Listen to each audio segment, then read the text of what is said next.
Imam Siraj Wahaj, a bold Muslim leader. The Muslim Student Association (MSA) used to be an umbrella organization for the Muslims residing in America and Canada. Siraj Wahaj and I had the privilege and honor to be members of the Majlis-e-Shura Advisory Council and the Executive Council of MSA. Over several years, many Muslim students became citizens of United States and made this country their future home. To serve the needs of these citizens, a new umbrella organization came into being. It was named the Islamic Society of North America, or ISNA. We were also members of the first Majlis-e-Shura and Executive Council of ISNA. We had to meet often at ISNA headquarters in Indiana. Our meetings used to be very long and extremely tiring. There was rarely any chance to talk freely with each other. The agenda was very long. Only a few members had a chance to express their opinions on various issues. In this way, I felt a vacuum between these national Muslim leaders.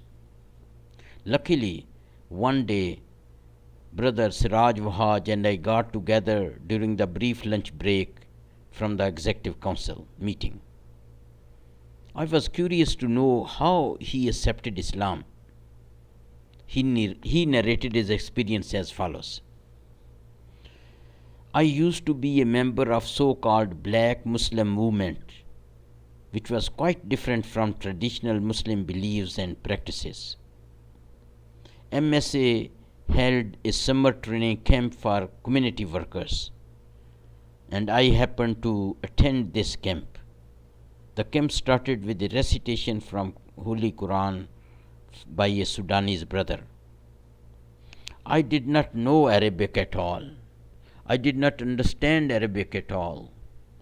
But the recitation from the Quran affected me deeply. I started crying spontaneously. The more recitation I heard, the more tears gushed out from my eyes, flowing down my cheeks and falling on my clothes. I did not understand a word of Arabic. I said to myself, whatever it is real. I therefore embraced Islam and became a traditional Sunni Muslim.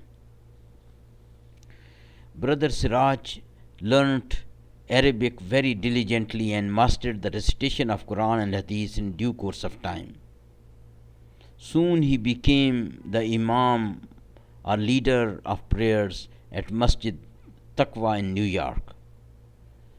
His Friday address used to be very effective.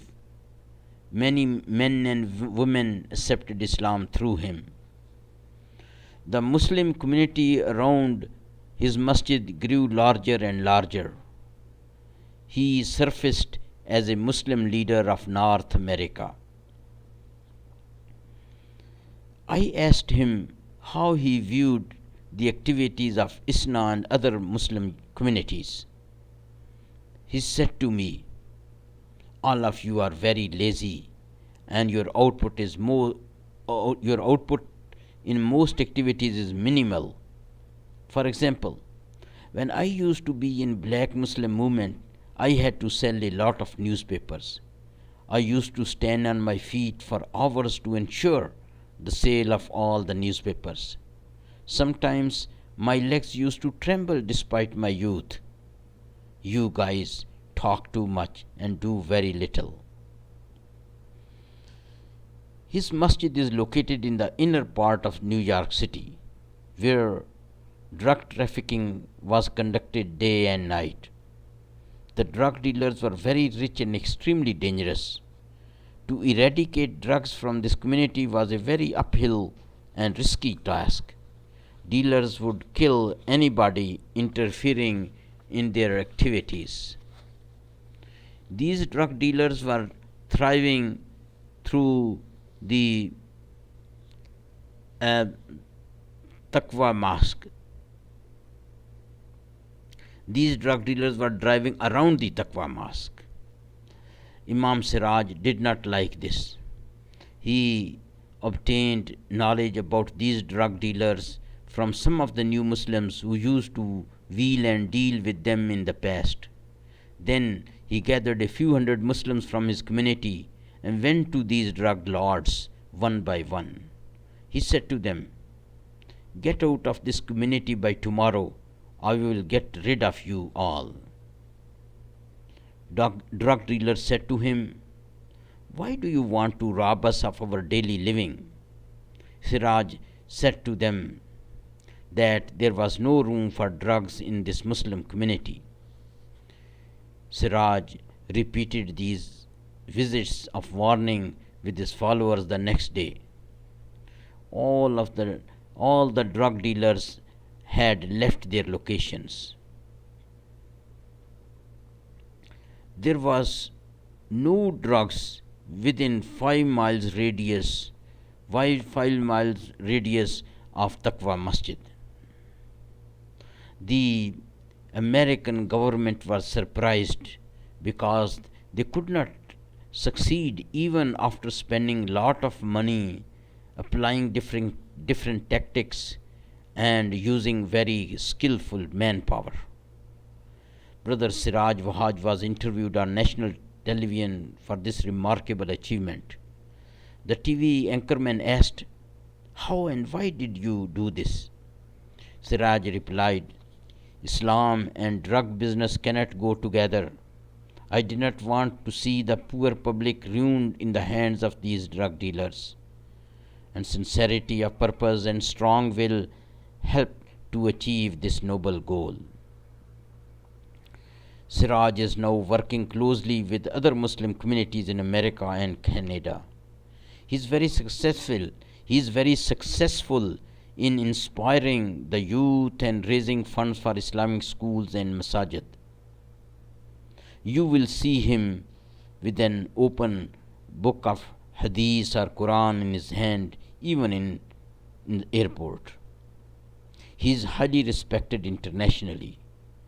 During my last visit to Mecca from USA, I met a few American Muslims. I asked them, "Who else is here in Mecca?" They told me that Imam Siraj Wahaj was here. The local leaders of Haram were looking for him so that he could participate in the ceremony of changing the cover of the Kaaba, the house of Allah. I heard of his last speech at the annual ISNA convention in Chicago. It was the time of American presidential campaign. There were 3 presidential candidates: George Bush, Bill Clinton, and Ross Perot.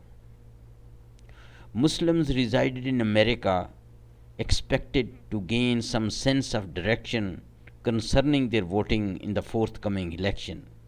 Any word from local American Muslim leaders like Siraj Wahaj would have been highly valued.